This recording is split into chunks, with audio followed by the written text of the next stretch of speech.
এক গ্রামে ছিল দুটি চড়ুই পাখি, টুনা আর টুনি। তারা ছিল স্বামী স্ত্রী।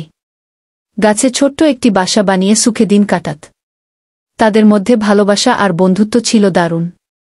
একদিন টুনা বলল, টুনি, আমাদের বাসার আশপাশে খাবার কমে যাচ্ছে, চলো দূরে কোথাও যাই।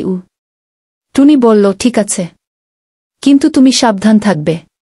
বড় শিকারী পাখি দেখলেই সাবধান হতে হবে। তারা মিলে উড়ে উড়ে এক বড় মাঠে গেল।